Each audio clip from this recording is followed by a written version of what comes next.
السلام عليكم اخواتي ومرحبا بكم معايا من جديد في فيديو جديد. كالعاده اليوم جبت لكم وصفه تاع الخبز الدار. واش نقول لكم خفيف ريشه وبنه ما عندي ما نقول لكم عليها. يلا نروحوا نشوفوا طريقه التحضير. هنا في جفنه واش راني ندير، حطيت 6 كيسان تاع سميد. انا كيلت هنا بالكاس تاع 220 مليلتر.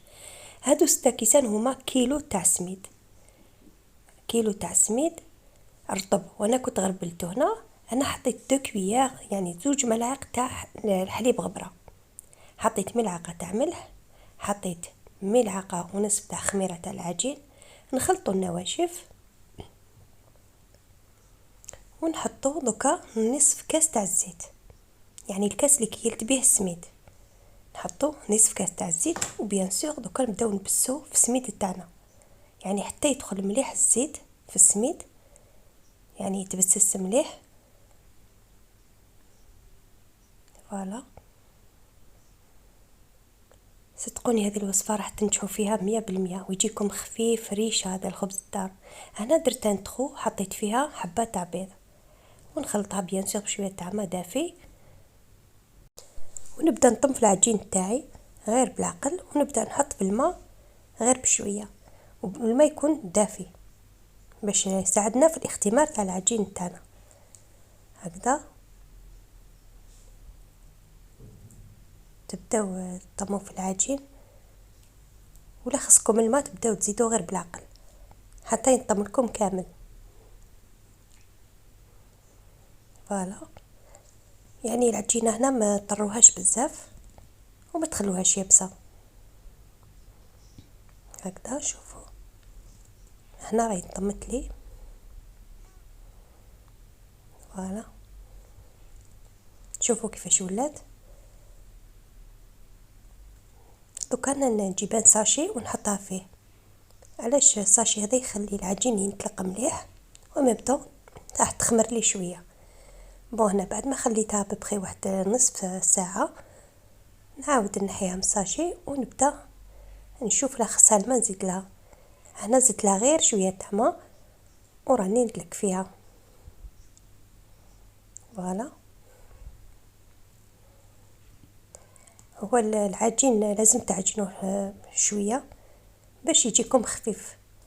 هنا دوك نحيها من الجفنه تاعي ونحطها في البلون دو طرافاي باش تساعدني في العجن. هكذا نبدا ندلك فيها غير بالعقل ونزيد في الماء غير بشويه. صدقوني قد ما راح تعجنوها قد ما راح يجيكم الخبز الدار خفيف بزاف. هكذا كما راكم تشوفوا. دوك انا راني نعجن فيها وانتم راكم تشوفوا في الصوره.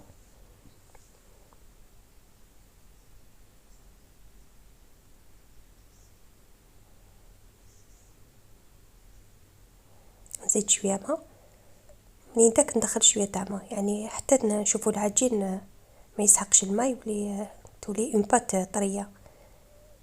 هكذا وسورتو الا كان السميد يشرب لكم لازم تعاونوه بشويه تاع الماء. دوك انا هنا حطيت ملعقه تاع عسل، تقدروا تعوضوها بملعقه تاع السكر، ونعاود ندخل العسل تاعي مليح في العجين، يعني الصوره راهي تعبر عن نفسها.